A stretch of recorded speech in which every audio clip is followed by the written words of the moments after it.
How's it going, friends? Remember Oleksii Arestovych? Well, he has basically fled Ukraine for the United States. He's living in America now. He just gave his first interview since coming here. It's with a British media outlet called Unheard. He drops a pretty big bombshell about the 2022 Istanbul peace process. Now, he says the Ukrainian government has at least 2 criminal investigations against him. If he goes back to Ukraine, he could be arrested and thrown in a gulag for speech crimes or disloyalty to the Zelensky government, and he could end up like the late YouTuber Coach Red Pill. Now, back in 2022, I posted near daily updates on the Russo-Ukrainian war in the community section of this YouTube channel. I talked about this guy a lot.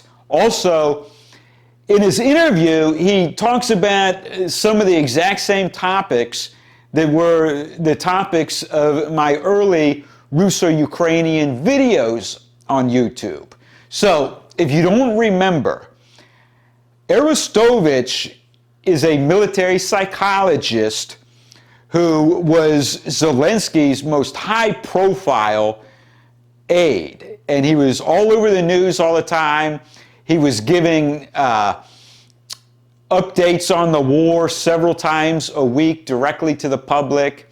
He was extremely popular. In fact, he was also an actor and a social media star before the war started. So he already had a huge following before the invasion began. Now, initially, I had a somewhat negative impression of him simply because he was an actor and social media star. But he became a very interesting personality because he was a wild card. You never knew what he was going to say. And his frank comments kept getting him in hot water over and over and over. Eventually, he made a comment that sparked mass outrage in the rest of the Zelensky government. And despite the fact that his comment was completely sincere and truthful, he had to apologize for it, and he was forced out. The comment involved a policy by Zelensky that anytime an ordinance falls somewhere and injures or kills a civilian, it has to have been a Russian ordinance, and Russia had to have dropped it there intentionally on purpose to kill civilians. That's the policy. And they've taken this to absolute extremes. So you probably remember when 2 Ukrainian SAMs from around Lviv went way off course, landed on a farm in Poland and killed a Polish guy, maybe 2 people, I forget now. And Poland immediately said, it's okay, we forgive you, you didn't do this on purpose. And Zelensky was outraged. I mean, this went on for days and days. Zelensky kept saying, no, Russia fired those missiles into Poland on purpose, and Poland needs to retaliate against Russia. I mean, Zelensky was essentially calling for Poland to pull the trigger on World War III. And everybody knew that Russia didn't fire the missiles because of the range. This was an S-300 surface-to-air missile, and this was way out of range for Russia to hit. Even if Russia had fired it from inside Belarus near Lviv, it was still out of range. There's a bunch of other examples. You know, Russia bombs their own soldiers just to kill a Ukrainian civilian as collateral damage for no reason. They said this in Bucha. Russia supposedly fired flechette-loaded artillery at their own soldiers in Bucha for days, killed dozens of civilians with flechette, which is a war crime, for no reason whatsoever. They can't explain why Russia did this, but Russia definitely did it. They take this to an extreme. It gets really cartoonish. And there's an incident where I think it was an apartment building, got hit by something and some civilians died. And Kiev immediately says, for no reason whatsoever, Russia targeted a civilian apartment complex and murdered civilians on purpose.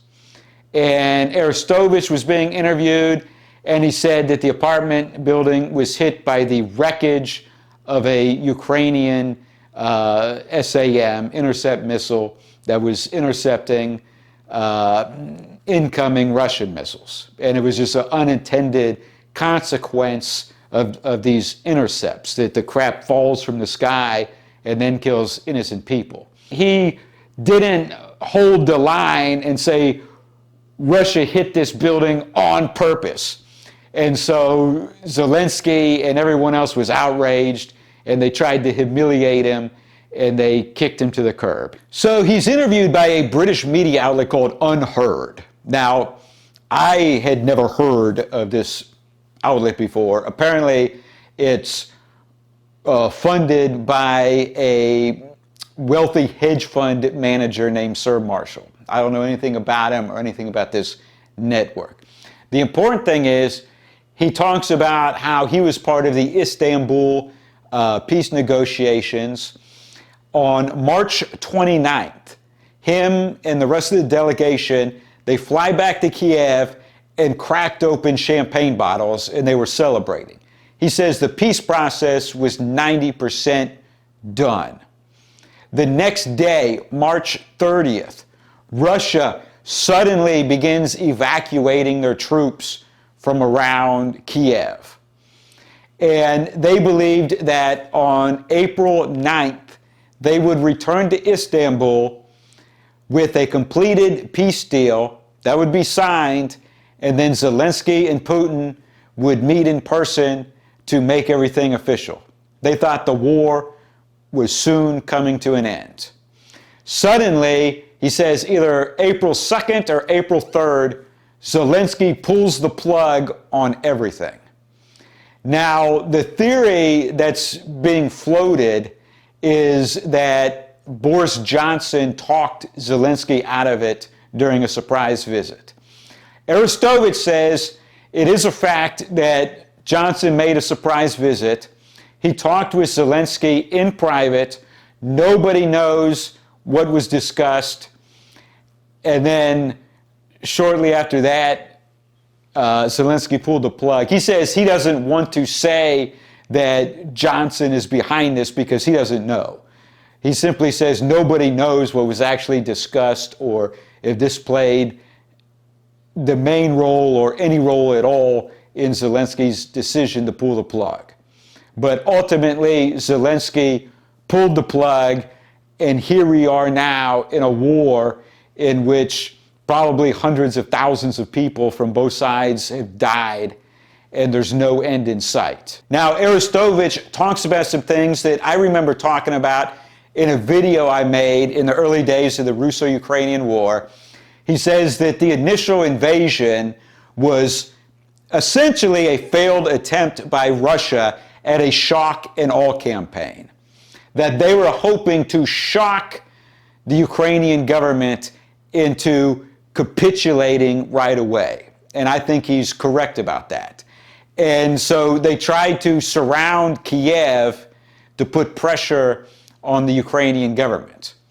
And what happened was, each time Russia intensified their attacks around Kiev, the Ukrainian defenders, met them 100% and were holding everything off and fighting like hell.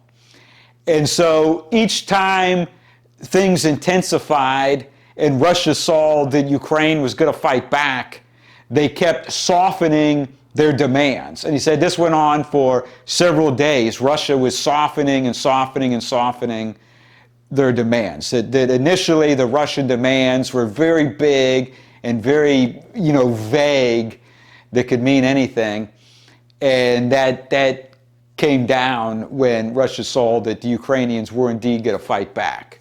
Now, I forget how many days it was, but after about 5 or 6 days of fighting, Kiev announced that because they had so valiantly defended the homeland, Russia had agreed to peace talks in Belarus. And this was presented as a huge victory. And I said then on YouTube that this war can be ended with a peace plan where both sides can declare victory, because Russia can say that they protected their people in Donbass, and Ukraine can say that Russia wanted a lot more, but they fought like hell. So after some initial peace talks in Belarus, it was then moved to Istanbul, and then I already told you earlier what happened. They thought that they had a peace plan, and Zelensky canceled it on them. All right, thanks for watching this video. Click the like button, post a comment below, tell me what you think about this, and please subscribe to my other channels on BitChute, Odyssey, and Twitter. And you can support me on Subscribestar and Patreon, and click the subscribe button. New video every few days.